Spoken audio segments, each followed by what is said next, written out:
Seguimos en Foro Nacional para la Democracia con Raúl Rodríguez e invitados. Regresamos con Ana María Salazar, estamos platicando sobre la seguridad nacional y las implicaciones en la vida democrática de México en este contexto de las elecciones presidenciales del 2018. Nos platicabas, Ana María, de la experiencia que viviste en Colombia, los años terribles del narcotráfico y todo esto. Mira, yo creo que hay muchas lecciones de la experiencia colombiana que hay que de nuevo analizar, no porque estoy diciendo yo que lo que sucedió en Colombia está sucediendo en México, pero sí hay muchas lecciones en donde si tú tienes estas organizaciones altamente violentas, tienes que encontrar una forma de diferenciar tu forma de cómo resuelves estas organizaciones que tienen control territorial de otro tipo de delincuencia, ¿sí? Ahora, mucho se ha dicho en México, pues aquí se resuelve todo legalizando la droga.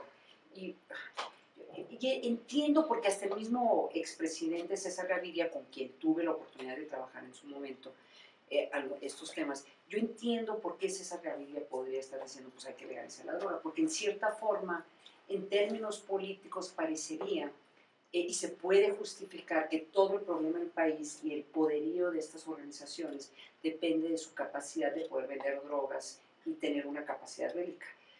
Pues a lo mejor hay algo que, sí creo que en su momento estas organizaciones criminales dependían completamente de la droga, ¿sí? Pero eso no te explica lo que está pasando en México. Lo que ya hemos visto en México es cómo estas organizaciones, ya que tienen el know-how y la falta de Estado de Derecho, Secuestro, todo trata de demás, blancas. unos podían hasta argumentar que el momento en que estas organizaciones dejaron de poder traficar con tanta facilidad a Estados Unidos, pues se dedicaron a hacer otras cosas, ¿sí?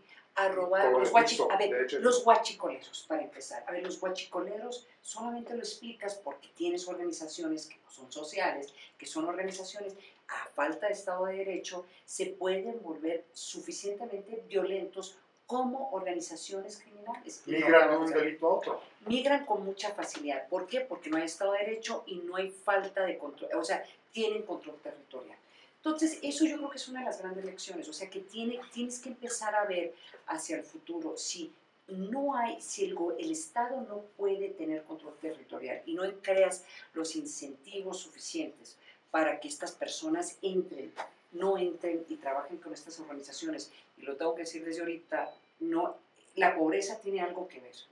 Pero en el caso de México, neta, ya dejen de echarle la culpa a los pobres de todo este país. O sea, la verdad, o sea, que hay robo, que hay criminalidad, resolvamos esto. Sí, pero no con cargo a ellos. Sí, claro, o sea, le echan la culpa a los pobres, y hay que decirlo, la gente que más daño le ha hecho a este país son la gente que tiene dinero, las organizaciones. Cuello blanco, los delitos cuello blanco. Pero más allá de eso, ve dónde funciona el crimen organizado. Las partes norte del país, donde hay más prosperidad, ¿sí? No es el sur, sí hay problemas en el sur. Suenas ¿sí? como comunista, Ana María. No es que sea comunista, lo que estoy tratando de decir es que no le echen la culpa a los pobres. ¿Por qué? Porque alguna de las propuestas que hay es que todo, que incluye Peña Nieto en su momento, esta administración dijo, son programas de prevención y les vamos a dar empleo y ya se resolvió el problema. Algunos de los candidatos es un problema de que hay que resolver el problema de la pobreza. Siempre que dicen que hay que resolver el problema de la pobreza, lo que nos están diciendo es que no lo vamos a resolver, porque no resuelves el problema de la pobreza. El bote para adelante, porque es un tema de décadas, ¿no? Porque el problema de la pobreza no se va a resolver, puedes irlo mejorando y mejorando la calidad de vida. ¿No? Sí. Pero eso no te va a resolver, aún en 20 o 30 años, el problema de lo que está sucediendo en el país en términos de violencia. Dos preguntas. ¿Vivimos un Estado fallido? No. Y si crees que está desmantelada la seguridad nacional, el CISEN y todo esto de la... Mira, este debate si México es un Estado fallido es un debate más que nada político, en términos de poder crear o cuestionar la capacidad de ciertos gobiernos. Sí hay estados fallidos alrededor del mundo.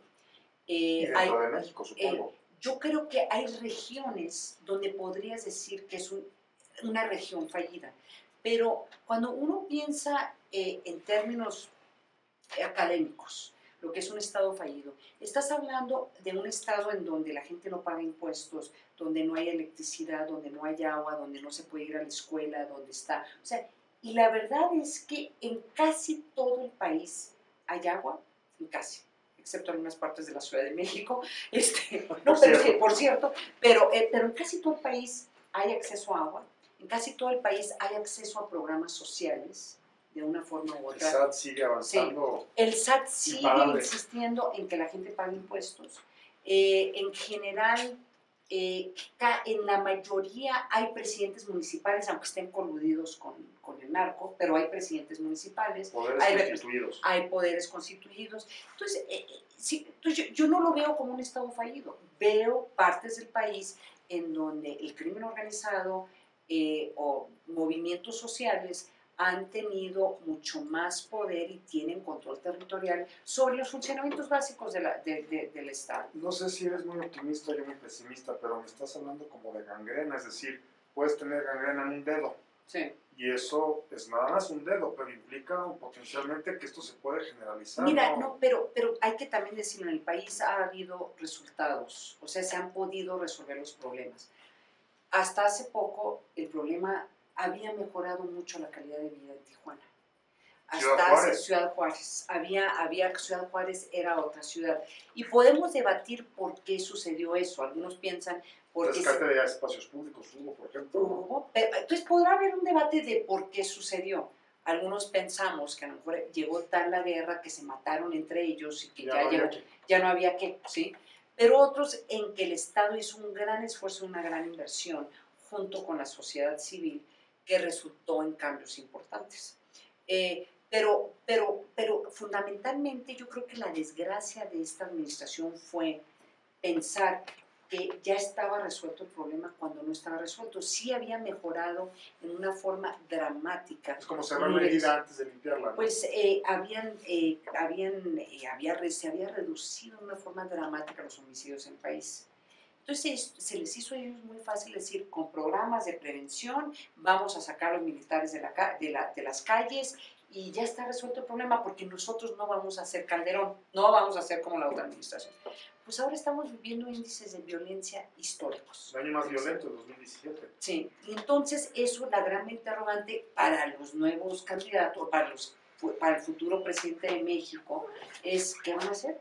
¿Qué van a hacer? O sea, ¿qué propuestas están poniendo sobre la mesa que va a poder empezar a reducir estos niveles de violencia? Porque van a seguir creciendo. O sea, esto va a continuar creciendo. Si no rompemos la curva. Si no se rompe la curva. Hablábamos de Venezuela, hablábamos de Colombia, ahora me gustaría pasar a Rusia. Brevemente, antes de ir un corte, Ana María, ¿qué opinión tienes de este famoso debate si van a intervenir o no? Mira, yo creo que sí. Es un tema que yo personalmente he seguido muy de cerca, tuve la oportunidad, creo que la única entrevista que se pudo hacer con el embajador ruso en México en su momento, sobre este tema, ¿no? El gran debate cuando se inició desde el año pasado. Y es un debate que no tiene que ver mucho en ese entonces con pruebas, pero sino la intuición, viendo lo que había pasado en otras partes del mundo. La pregunta era, ¿por qué Rusia no intervendría en las elecciones en México? ¿Por qué no lo haría si lo habían hecho en otras partes? Entonces, aquí la dificultad de explicar esta intervención es que no sabemos por qué lo harían. Lo harían porque quieren apoyar a un candidato que piensan que tiene ideales similares, quieren apoyar a un candidato que es fácil de extorsionar. Desestabilizar al vecino. O desestabilizar al vecino. Yo soy de esa teoría que sí creo que podría haber una idea de desestabilizar al país. Y entonces, si esa es la idea, entonces es más difícil de precio. Entonces, ¿cuál candidato van a apoyar? ¿Qué es lo que desestabiliza a México en este momento? ¿O manchar la elección?